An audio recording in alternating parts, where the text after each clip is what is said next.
Contract వ్యవసాయం చేసే క్రమంలో ఈ భూములకు సంబంధించి ఏదైనా వివాదం ఏర్పడే అవకాశం ఉంటుందంటారా? మీరు అడిగింది చాలా కీలకమైన ప్రశ్న. ఇప్పటిదాకా అతిపెద్ద భయం అదే. కేంద్ర ప్రభుత్వం ఈ కాంట్రాక్ట్ వ్యవసాయానికి సంబంధించిన ఒక చట్టం తీసుకొచ్చే నేపథ్యం, మూడు వ్యవసాయ చట్టాల్లో ఇదొక చట్టం ఉండే కాంట్రాక్ట్.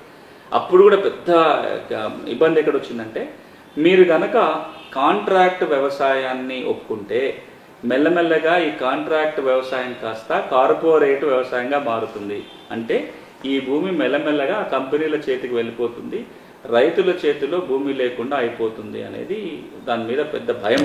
ఒక ఆశ కలుగుద్ది కదా కంపెనీకి, ఇది తీసుకుంటే బాగుంటది ఈ ప్లేస్ మొత్తం. ఒకటి. రెండోది, రైతు ఏదో డిఫాల్ట్ అవుతాడు, దాని కింద భూమి రాయించుకుంటారు. ఇప్పుడు గిరిజన ప్రాంతాలలో మనీ లెండింగ్ ద్వారా భూములు పోయినాయి. మీరు గిరిజన ప్రాంతాల్లో గిరిజన భూములన్నీ గిరిజన చేతులకు ఎందుకు ఎక్కువ పోయినాయి అంటే మనీ లెండింగ్ ద్వారా.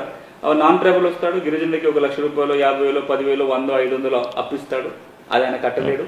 అది కట్టలేడు కాబట్టి ఆయనకున్న భూమిని రాయించుకుంటారు. రేపు పొద్దున రైతులు కూడా కాంట్రాక్ట్ వ్యవసాయాలకు వెళ్ళి రాతపూర్వకంగా పెట్టుకున్నాక ఏదైనా డిఫాల్ట్ జరుగుతుంది, ఇబ్బంది అవుతుంది, ఆయన డబ్బులు చెల్లించిన పరిస్థితి ఉంటుంది. మెల్లమెల్లగా ఆ భూమి రైతు చేతుల నుంచి కంపెనీ చేతికి వెళ్తుంది. లేదా మీరు చెప్పినట్టుగా అక్కడ వ్యవసాయం చేస్తున్న కంపెనీ కొనేస్తుంది. ఏదో రకంగా కాంట్రాక్ట్ వ్యవసాయం పేరుతోటి మెల్లమెల్లగా రైతుల భూములు కార్పొరేట్ చేతులకు వెళ్ళే అవకాశం ఉంది. ఒక భయం. రెండో భయం ఏంటంటే, కాంట్రాక్ట్ వ్యవసాయం ఎవరు కుదుర్చుకోవచ్చు అంటే భూమి ఉన్న రైతు మాత్రమే కాదు. మీరు ఇప్పుడు వెళ్ళి 100 ఎకరాలు కౌలుకు తీసుకొని లేదా లీజుకు తీసుకొని మీరు ఇంకో కంపెనీతో కాంట్రాక్ట్ వ్యవసాయం ఒప్పందం కుదుర్చుకోవచ్చు. అంటే ఏమవుతుంది, ఇండైరెక్ట్ గా 1000 ఎకరాల భూమి ఒకరు లీజుకు తీసుకొని ఈ వ్యక్తి కంపెనీతో అగ్రిమెంట్ కుదుర్చుకొని కూడా కాంట్రాక్ట్ వ్యవసాయం చేయొచ్చు. అటు మెల్లమెల్లగా హక్కులు పోతున్న ఒక భయం ఉంది. ఈ చట్టంలో ఒక క్లాజ్ రాసి ఉంటుంది. దీంట్లో ఏం చెప్తున్నారంటే స్పష్టంగా ఒక మాట, ఇది చెప్పినాక నేను దీని గురించి వివరించే ప్రయత్నం చేస్తాను.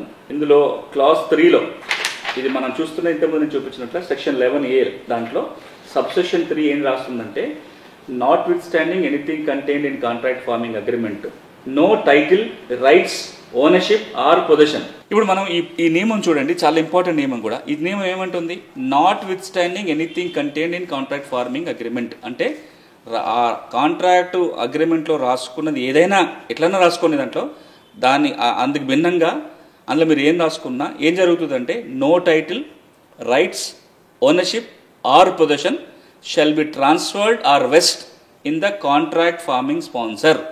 అంటే రైతుతోటి కాంట్రాక్ట్ ఫార్మింగ్ స్పాన్సర్ ఎలాంటి అగ్రిమెంట్ రాసుకున్నా, అలా ఏమని రాసుకున్నా, మీరు కనుక డిఫాల్ట్ అయితే మీ భూమి నేను తీసుకుంటానని అలా రాసుకున్నా అది చెల్లుబాటు కాదు.